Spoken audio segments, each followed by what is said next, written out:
दोस्तों आज मैं आपके लिए लेके आया हूं प्रीपोजिशन। बहुत ही स्पेशल टॉपिक है और हर कॉम्पिटिटिव एग्जामिनेशंस में पूछे जाते हैं और आपके भी कॉम्पिटिटिव एग्जामिनेशंस में ये आएंगे, जिसका नाम है प्रीपोजिशन। तो प्रीपोजिशन होता क्या है? प्रीपोजिशन होता है एक शब्द या ग्रुप ऑफ शब्द। एक शब्द भी हो सकता है और दो तीन मिला के भी एक शब्द हो सकता है प्रीपोजिशन। ठीक है, समझ में आ गया? जो कि सेंटेंस में रिलेशन बनाने के लिए इस्तेमाल होता है। किसके लिए इस्तेमाल होता है? रिलेशन बनाने के लिए इस्तेमाल होता है प्रीपोजिशन। तो दोस्तों सबसे पहले क्वेश्चन देखते हैं, उसके बाद थ्योरी देखते हैं, क्योंकि थ्योरी पहले देखेंगे तो बोर हो जाएंगे, इसीलिए पहले क्वेश्चंस करते हैं, उसके बाद थ्योरी समझते हैं। तो सबसे पहले देखिए 2018 का क्वेश्चन लेके आया हूं, पहले क्वेश्चन सॉल्व करते हैं, उसके बाद थ्योरी पढ़ते हैं। तो आपको बता दिया, जैसे प्रीपोजिशन अबाउट को भी प्रीपोजिशन बोल सकते हैं। ये एक शब्द है, बिकॉज ऑफ ये दो शब्दों को मिलकर बना है, तो ये ग्रुप ऑफ शब्द भी हो सकते हैं। देखिए इन एडिशन टू ये तीन शब्द से मिलकर बना है, तो प्रीपोजिशन एक शब्द भी हो सकता है, दो शब्दों को मिलाके भी हो सकता है, तीन शब्दों को मिलाके भी हो सकता है, कहीं चार भी हो सकता है। यानी एक शब्द भी हो सकता है प्रीपोजिशन और ग्रुप ऑफ वर्ड्स भी हो सकता है प्रीपोजिशन। तो दोस्तों देखिए at, on, over, in, for, since, between, among, ये होता है प्रीपोजिशन। अब इसको कैसे इस्तेमाल करते हैं वो थ्योरी में पढ़ेंगे, पहले क्वेश्चंस कर लेते हैं, तो आइडिया हमें ये मिल जाएगा कि किस टाइप्स के क्वेश्चन पूछे जाते हैं। जब हम क्वेश्चन सॉल्व करते हैं तो हमें एक दिशा मिल जाता है, एक डायरेक्शन मिल जाता है कि हमें किस दिशा में जाना है, किस टाइप के क्वेश्चंस करने हैं, किस टाइप के थ्योरी पढ़ने हैं। क्योंकि देखिए इंग्लिश अथाह है, अगर हम लोग थ्योरी पढ़ते रह जाएंगे तो हजारों नियम हैं, हजारों नियम ना पढ़ के हमारे एग्जामिनेशंस में किस टाइप से क्वेश्चंस आते हैं, अगर उसको ध्यान रखा जाए तो हमारा इंग्लिश कम समय में अच्छे से तैयारी हो जाएगा। तो दोस्तों पहला क्वेश्चन देखिए, ही इज अ मैन मीन्स, यहां फिल इन द ब्लैंक्स है, यहां चार ऑप्शन दिए हैं ए बी सी डी। ए में है विथ, बी में है ऑफ, सी में है फॉर, डी में है बाय। एक एक करके चेक करेंगे। ही is a man with means, देखिए विथ लगाने पे सेटिंग सही से नहीं हो रहा। ही is a man of means हो सकता है, ही is a man for means, he is a man bye means.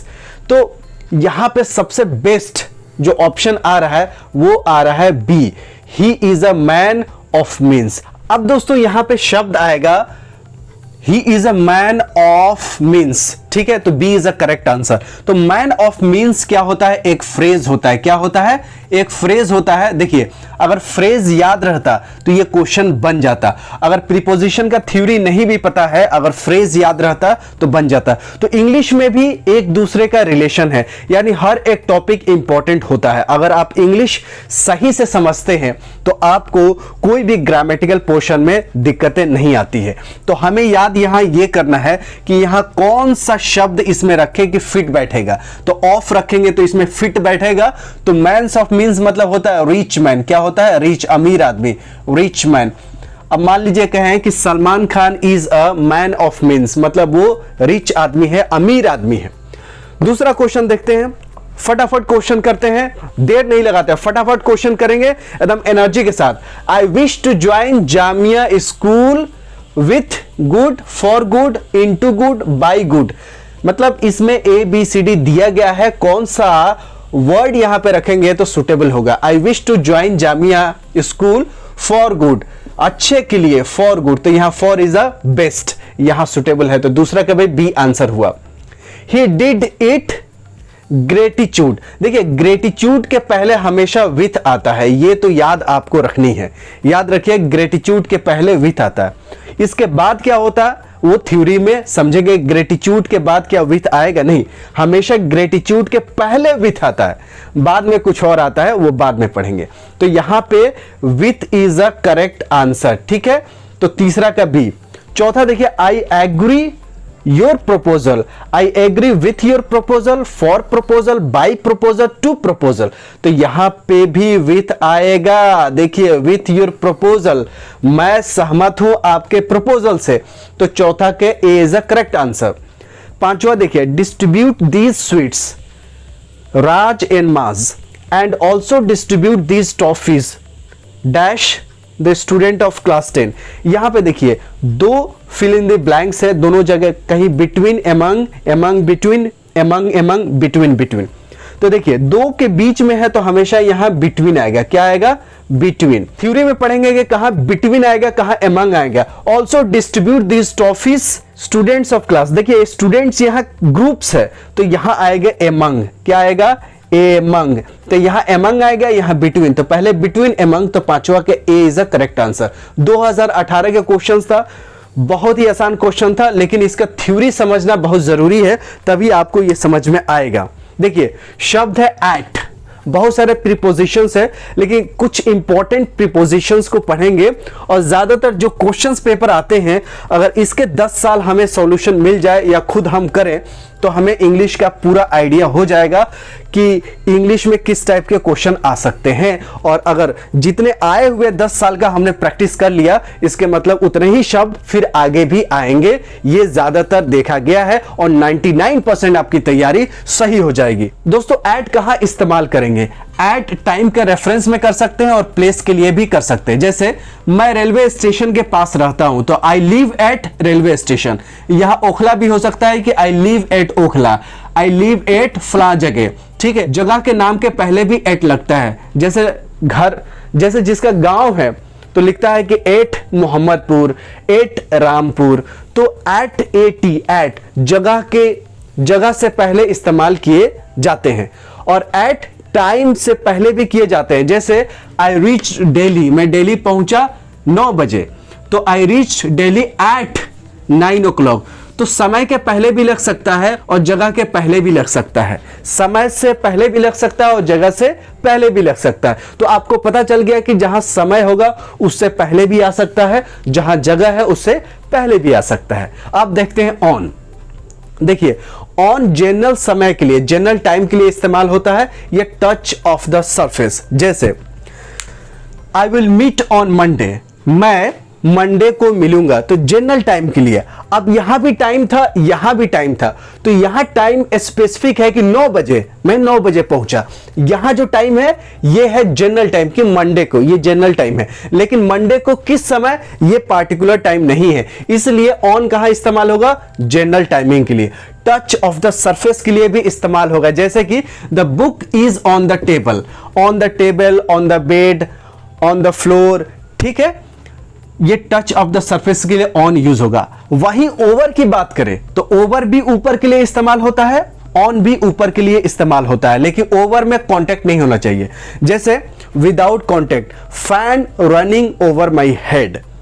अब मेरे सर के ऊपर घिस घिस के तो नहीं चल रहा है, अगर पंखा मेरे सर पे घिस घिस के चले तब ऑन माई हेड हो सकता है। लेकिन यहां मेरे सर से कुछ दूरी के ऊपर पंखा रनिंग कर रहा है, घूम रहा है, तो over my head, over my head. अगर मेरे सर के ऊपर ये पेन है तो ऑन माई हेड है। कहां है? ऑन माई हेड है। अगर इसके ऊपर इतना बिना छुए हुए, बिना टच किए हुए, बिना छुए हुए अगर ये पेन ऊपर है तो इसको बोलेंगे ओवर माई हेड। कहां है? Over my head. ठीक है, ओवर माई हेड। और टच करके रहता है तो ऑन माई हेड। तो आपको ओवर कहां इस्तेमाल करनी है, ऑन कहां इस्तेमाल करनी है, आपको पता चल गया। अब बढ़ते हैं। देखिए इन कहां इस्तेमाल होगा? जगह के पहले भी इस्तेमाल हो सकता है या ड्यूरेशन से पहले भी इस्तेमाल हो सकता है। तो ड्यूरेशन के लिए और प्लेस के लिए। जैसे I live in Delhi, I live in UP. ठीक है, तो जगह के पहले भी इस्तेमाल होगा, राइट। जैसे वो जगह जहां बहुत बड़ा जगह है। अब I live at Delhi suitable नहीं है, ठीक है, क्योंकि दिल्ली बहुत बड़ा है। आई लिव इन इंडिया हो सकता है, आई लिव एट इंडिया नहीं हो सकता, राइट। ड्यूरेशन के लिए प्लीज कम इन टाइम। यहां देखिए इन इस्तेमाल हो रहा है ना, समय, ड्यूरेशन के लिए कि समय पे आप आइए, please come in time, class में समय पे आइए प्लीज। इन मतलब जगह के पहले भी इस्तेमाल हो सकता है और दरमियान के लिए भी, ड्यूरेशन के लिए। तो प्लीज कम इन टाइम। अब देखते हैं फॉर कहां इस्तेमाल होगा, जहां पे कोई डेफिनिट टाइम नहीं है। जैसे I have been working for 2 hours, हम 2 घंटों के लिए काम करते आ रहे हैं, लेकिन 2 घंटे कब से कब, कोई टाइम इसमें फिक्स नहीं है और टाइम मेंशन नहीं है। लेकिन वही देखिए सिंस कहां इस्तेमाल होगा? डेफिनिट टाइम के लिए। I have been working since last 2 hours। Last 2 hours जो है वो बिल्कुल डेफिनेट है कि अभी से लेकर लास्ट 2 आवर्स, अभी से लेकर लास्ट 2 आवर्स, तो सिंस डेफिनेट टाइम के लिए इस्तेमाल होता है, और फॉर जहां डेफिनेट टाइम ना हो। ठीक है, जैसे इसमें डेट मेंशन रहेगा और टाइम, जैसे 9 बजे 10 बजे, ठीक है, तो यहां सिंस इस्तेमाल होगा। लेकिन जहां 2 आवर्स 5 घंटों से 10 घंटों से 10 दिनों से करते आ रहे हैं, लेकिन डेट मेंशन नहीं है कि किस डेट से 10 दिन, ठीक है, लेकिन जहां पे लास्ट 10 डेज आएगा, लास्ट 10 डेज आएगा, वहां सिंस होगा। जहां लास्ट यूज हो जाएगा वहां सिंस आने हैं, या 9 बजे रहे 10 बजे रहे तो वहां सिंस आने हैं। अब इसके एग्जांपल्स करेंगे, क्वेश्चंस बनाएंगे तो ज्यादा क्लियर हो जाएगा। बिटवीन कहां इस्तेमाल होगा?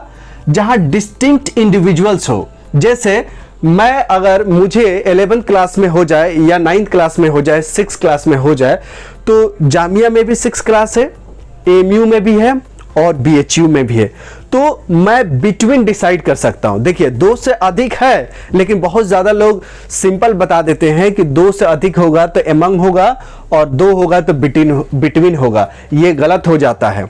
आप यहां देखिए डिस्टिंक्ट इंडिविजुअल, ठीक है, मैं जामिया बीएचयू एमयू में डिसाइड कर सकता हूं, मैं डिसाइड करना चाहता हूं, तो trying to decide between Jamia AMU BHU, तो बिटवीन जहां पे डिस्टिंक्ट इंडिविजुअल्स हो वहीं पे बिटवीन का इस्तेमाल होता है।